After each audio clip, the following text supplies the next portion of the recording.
Before Mac McClung became an NBA-level prospect and a two-time dunk contest champion, he was one of the most viral high school basketball players in the country, mainly due to his, you guessed it, insane dunking ability. But he wasn't just a dunker, he was one of the best scorers in Virginia high school basketball history and put up some of the most insane games you'll ever see. At 6'2" with a vertical of over 43 inches, he was able to score against his opponents with ease and was pulling off dunk contest-worthy dunks in the middle of games. For Gate City High School, he played in a tournament game against Dan River High School where he went on to score 64 points. It was obviously the best scoring performance in the school's history and also the most points in a game for a Virginia public school since 1984. He made 7 threes and was a perfect 17 for 17 from the free throw line. It was one of the best performances of Mac McClung's career. The only problem is his team somehow lost. That would be the final game of his junior year and finished the season with averages of 29 points, 5.5 assists, and 3 steals per game. But really, Mac McClung was just getting started. In the summer before his senior season, he announced to the world that he would be committing to Rutgers University. But just a month or so later, he would announce that he's reopening his recruitment. This was because he was starting to go viral on social media because of his scoring and incredible dunks. Then just over a week later, he would again announce that he would be committing to Georgetown. And from there, he would go on to have one of the most impressive seasons in Virginia high school basketball history. In the very first game of his senior season, he scored 47 points, shooting 18 for 23 in a 53-point blowout against Lee High School.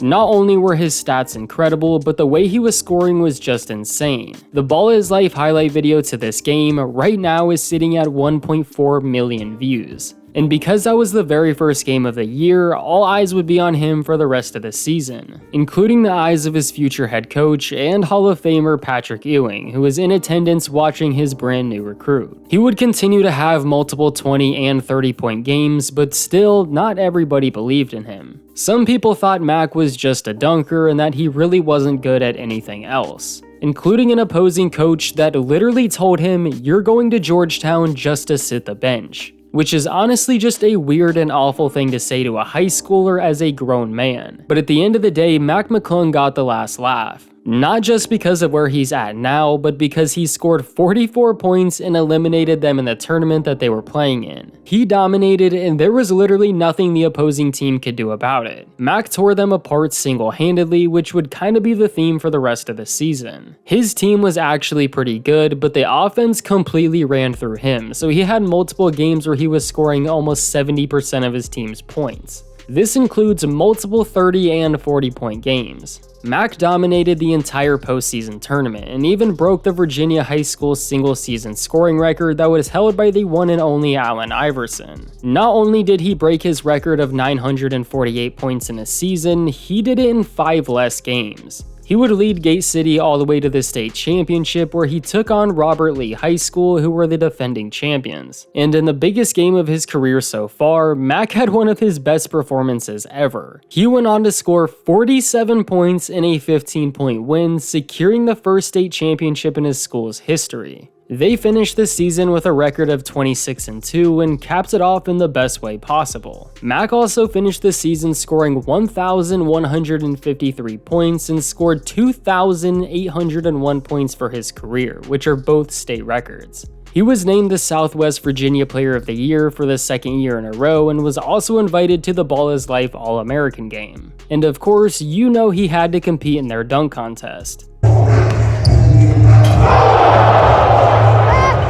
Mac would obviously win the entire thing, and it was just another achievement to add to his already incredible high school career. But even after everything he's done, Mac was still considered a 3-star recruit. This was because he wasn't playing for a top high school in the country and wasn't competing against the best players in the country. On top of that, his height was average and his play style was all going to take a big hit at the collegiate level. Mac was extremely good, don't get me wrong, but fundamentally there were a good amount of things that he had to put all together to get his game to the next level against the best players in the country. Lots of players dominate their competition around their city, but when you're playing with and against top players every game, it can be a completely different story. Mac started off slow his freshman year at Georgetown, but over time started to really pick it up. Just 12 games into his college basketball career, he had a 28-point game against Little Rock. He led them to an 8-point win in overtime, and it was the first real taste of how good he can really be at the next level. From there, he would have a good amount of 20-plus point games, but also had a few games where he just really wasn't able to make a big impact. This is where some of the flaws in Mac's game kinda became relevant. Although he had a pretty solid freshman season, averaging 13 points, 2 rebounds, and 2 assists a game, it wasn't enough to make him an NBA level prospect. His averages weren't bad, but his efficiency just wasn't very good. He shot just 27% from 3 and only 39% from the field. But again, there were still a lot of bright spots. He was able to get to the rim, showing off his dunking ability several times, and was getting good looks, they just weren't falling. He had a lot of games where he did look great, he just had to clean up some of the small things. A lot of his mistakes were pretty much expected for a freshman in college. He still had a lot of time to improve. He also started in all 29 games he played in, so that coach told him he went to Georgetown just to sit was proven wrong yet again. But come sophomore year, he would improve his game quite a bit. He improved his efficiency from 3 and was a lot better all around on offense. He also upped his points per game to 15.7. Although again, it wasn't quite enough to become an NBA level prospect, but it was definitely a step in the right direction. That was until Mac suffered a foot injury which caused him to miss the rest of the season. He was still able to play 21 games that year, but after it was all over, he decided to enter the transfer portal, which was kind of out of nowhere. Things were starting to look up for him at Georgetown, but he said there were a number of things that made him feel like he needed to leave. 2 weeks later, he would transfer to Texas Tech, where he was able to play immediately. He scored 20 points in his debut game against Northwestern State and had 19 games where he scored over 15 points. It was definitely his best season of his college career and was even able to compete in the March Madness tournament. But even after his steady improvement, his numbers were extremely similar to his sophomore season at Georgetown.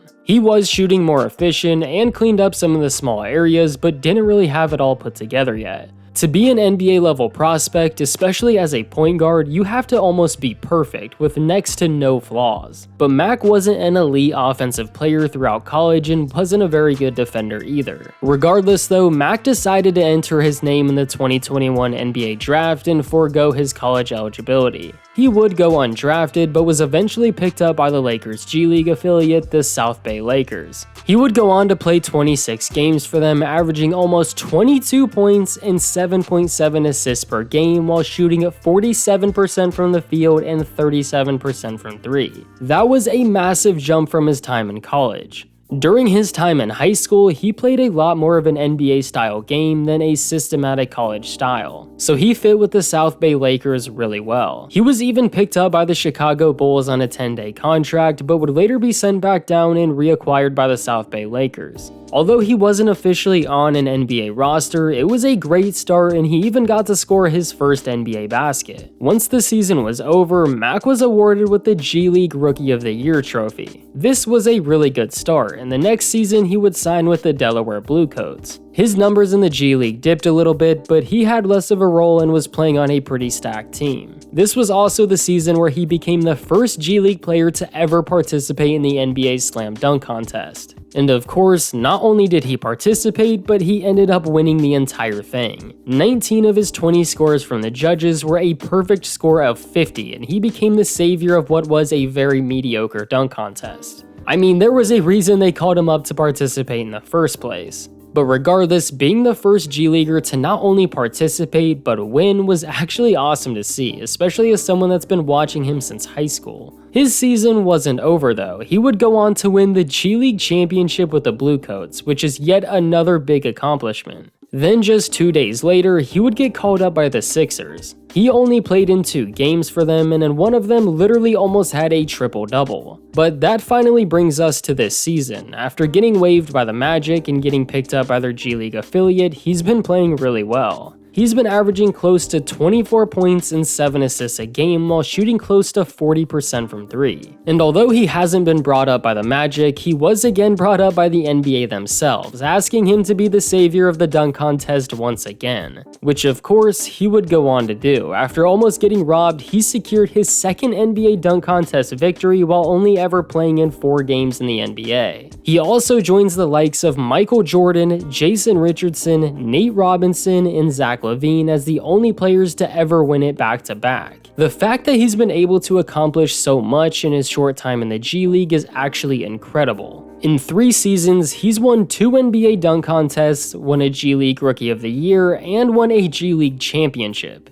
Even though he hasn't truly made an NBA roster, he's accomplished almost everything else. But I'm not sure if Mac will ever really get a role in the NBA. Mac kind of falls into the category of guys like Marcus Howard, Carson Edwards, and Mike James. They are all great players, but because they lack size, defense, and aren't always elite offensively, they kinda get stuck. Playing in the G League still means you're one of the best players in the world, but the NBA is just a whole nother ballgame. I'm not saying he doesn't still have a chance, I'm just saying why he hasn't been brought up so far. For a guy people said would fail in college, has absolutely proved everybody wrong and has had one of the most impressive G League careers you could have so far. And I'm definitely excited to see what he's gonna do next. But let me know what you think about Mac McClung in the comments and leave a like on the video to support the channel. Also, please subscribe if you're new for more basketball videos just like this one.